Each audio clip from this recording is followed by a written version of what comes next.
अच्छे विस्तार से आप सबको समझाया होगा और मुझे लगा है, क्योंकि हमें सोचना होगा कि कौन ऐसा लोग है, कौन ऐसा नेता है जो हमारे बच्चों के भविष्य के बारे में बात करता है और वो बच्चे का भविष्य।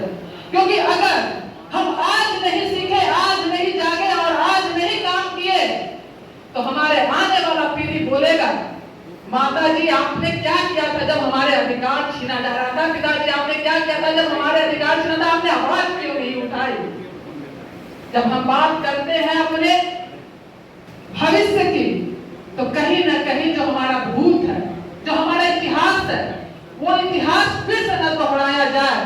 तो इसके लिए जरूरी है कि आज हम वर्तमान में काम करें और आपकी बहन, आपकी बेटी, आपकी जो आपके साथ जो हमेशा चल रही है मधु मंजरी, आज से ही इस प्रोग्राम के बाद हमारा आगे भी प्रोग्राम लगा हुआ है। हम हर घर जाकर के काम कर रहे हैं कैसे वोट को बचाया जा सके। और सबसे पहली बात, बूथ कमेटी बनाना बहुत जरूरी है। आप सब लोग मुझे लगता है पटना के ही रहने वाले हैं और पटना के नहीं भी रहने वाले पूरे बिहार के लोगों से, क्योंकि हमारी हार सामने वाले से नहीं होती है। हमारी हार हमारे नए काम करने की वजह से होती है। हम हारते किसी दुश्मन से नहीं, हम हारते हैं अपने कार्यों को नहीं पूर्ण रूप से करने से।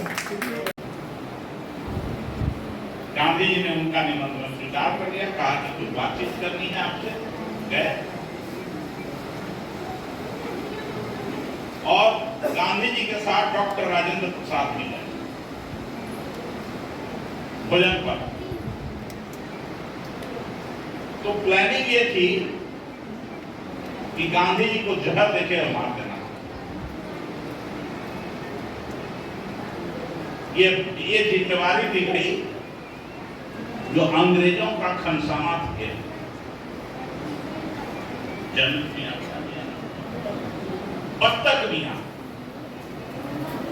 बत्तख मियां को जिम्मेवारी मिली कि आप आज जहर था उसको मिला देना और गांधी जी को देना पीने के दूध में। उनका खाना नहीं खाता थे, सामने दूध में मिला के देना था। अब बत्तख मियां जो थे खनसामा बहुत पेश पड़ गए कि अब मैं क्या करूं। तो किसी तरह से गांधी जी हाथ पैर धोने के नाम में, बाथरूम जाने के नाम में गए बाथरूम में। तब तक राजेंद्र बाबू वहां पे बैठे हुए और कोई नहीं था। तो बत्तख मियां ने कान में जाकर कहा दिया राजेंद्र बाबू को, ये दूध पीने मत देना, जहर रहेगा। तो सब लोग सतर्क हो गए। गांधी जी उधर से आए, दूध मिला पीने के लिए रखा हुआ था, किसी तरह से हाथ इधर उधर करके दूध को गिरा दिया। तो अंग्रेज समझ गया कि जरूर ये बात डिस्क्लोज होगी और बत्तख मियां को अंग्रेजों ने समझाया था कि देखो, तुम अगर दे दोगे तो तुमको एक गांव देंगे, तुम्हारे बाल बच्चों की परवरिश करेंगे और खूब सम्मान देंगे। ये उसको लोभ लालच दिया गया था। लेकिन जब पता चल गया अंग्रेजों को कि बत्तख मियां बात खोल दिया, इसीलिए तो कोई जानता नहीं था, कोई आदमी जानता था, या तो अंग्रेज जानता था नहीं तो बत्तख मियां जानते थे। दूध गिर गई, गांधी जी नहीं पिए। फिर वहां से लोग चले गए, गांधी जी राजेंद्र। जब लौट गए तो बत्तख मियां की बड़ी पिटाई हुई, बेरहमी से पिटाई हुआ, निकाल दिया खनसामा से। उसके बाल बच्चों की पिटाई हुई, उनकी पत्नी की पिटाई हुई, बेरहमी से पिटाई हुई और वहां से भगा दिए गए। जब तुम यहां से निकलो, बत्तख मियां बेचारे निकल गए। जब देश आजाद हुआ, डॉक्टर राजेंद्र प्रसाद जब राष्ट्रपति बन गए, तो राष्ट्रपति बनने के बाद वहीं गए मोतिहारी, उसी स्थान पर। तो बत्तख मियां जीवित थे, बूढ़ा हो गए थे, सोच रहे थे कि हम कैसे मिलेंगे।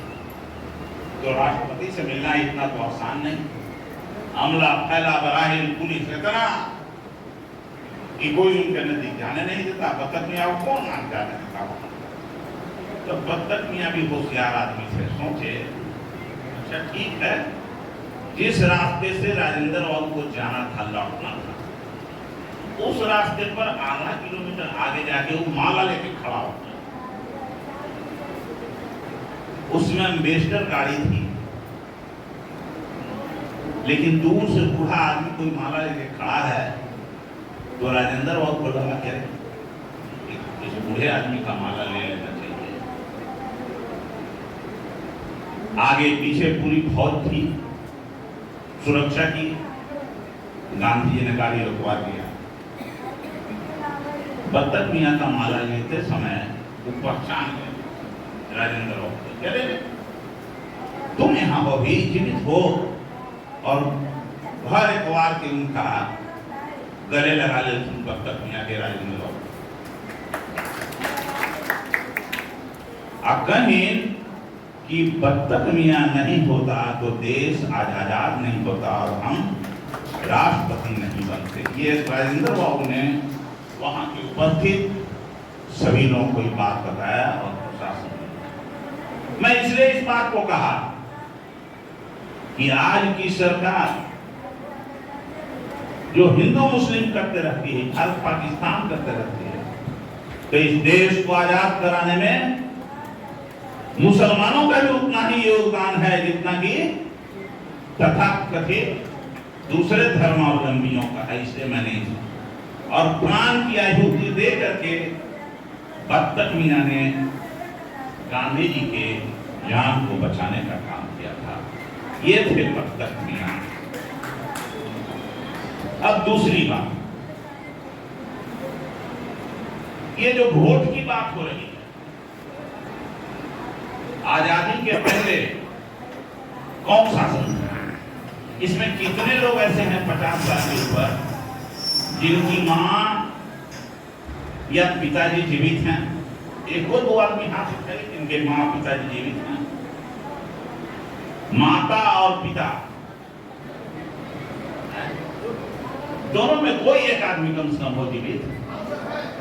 ठीक है, वाह, धन्यवाद, बहुत बहुत धन्यवाद। उनसे पूछिएगा, अपनी मां से, मां हो तो मां से पूछिएगा, पिताजी हो तो पिताजी से पूछिएगा। जैसे ही मुसल्लेपुर है, यहां पर या गांव में कोई दलित, कोई पिछड़ा, उस समय जमींदारी प्रथा थी,